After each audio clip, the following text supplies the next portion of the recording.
আমার প্রিয় ভিউয়ার্সদের জন্য নিয়ে এসেছি স্বাদে অতুলনীয় এক গ্রাম বাংলার দেশীয় রেসিপি। এই রেসিপিটা দেখতে যেমনি সুন্দর হয়েছে, খেতে এর স্বাদ অতুলনীয়। চেলা শুটকি দিয়ে সরিষা শাকের আজকের এই রেসিপিটি খাওয়ার পর এর স্বাদ জীবনেও ভুলবেন না।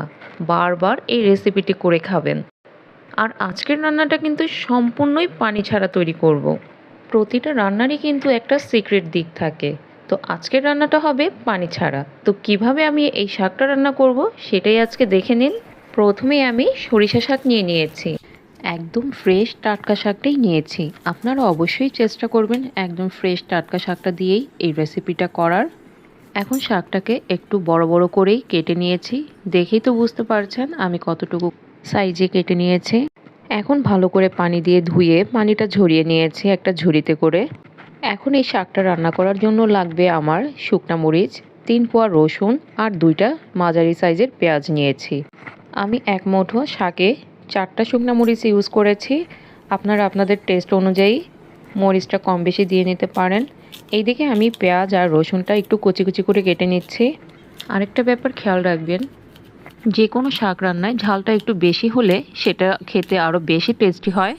এদিকে আমার পেঁয়াজ আর রসুনটা কাটা হয়ে গিয়েছে। এখন আমি পেঁয়াজ, রসুন আর শুকনা মরিচটাকে একটু থেতো করে নিব। আপনারা চাইলে এই কাজটা শিলপাটায় বেটে নিতে পারেন। সেই ক্ষেত্রে অবশ্যই আধা বাটা করে নিতে হবে। মশলাটা কিন্তু এখন আমার থেতো করা হয়ে গিয়েছে। আমি একটু কাছ থেকে দেখিয়ে দিচ্ছি। একদম কিন্তু মিহি করিনি মশলাটা। এই মশলাটা অবশ্যই এরকমভাবেই রাখার চেষ্টা করবেন। এখন মশলাটা একটা প্লেটে তুলে নিয়েছি। এখন দিচ্ছি হাফ চা চামচ ভাজা জিরার গুঁড়া, হাফ চা চামচ ধনিয়ার গুঁড়া। এখন মশলাটা একটা সাইডে রেখে দিব। আর এখানে নিয়ে নিয়েছি চেলা শুটকি।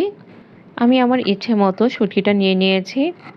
আপনারা শাকের পরিমাণ অনুযায়ী শুটকিটা আপনাদের ইচ্ছে মতো নিয়ে নেবেন। প্রথমেই শুটকিগুলোকে শুকনো অবস্থায় একটু ভেজে নিতে হবে।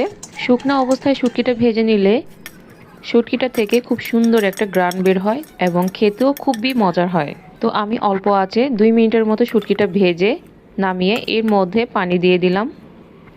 এখন শুটকিটাকে আমি ভালো করে পানি পাল্টিয়ে 3 থেকে 4 বার শুটকিটাকে ধুয়ে পরিষ্কার করে পানি ঝরিয়ে নিয়েছি। এখন চলে যাচ্ছি মূল রান্নাতে। প্রথমে আমি চুলায় একটা কড়াই বসিয়ে দিলাম।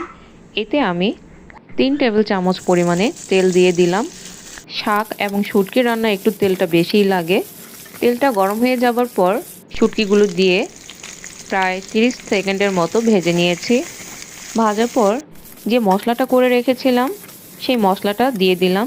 মশলাটা দিয়ে আরও 30 সেকেন্ড নেড়ে এর মধ্যে দিয়ে দিলাম স্বাদ মতো লবণ আর দিব হাফ চা চামচ হলুদের গুঁড়া। এখন সবগুলো উপকরণ একসাথে আবার একটু ভেজে নিচ্ছি।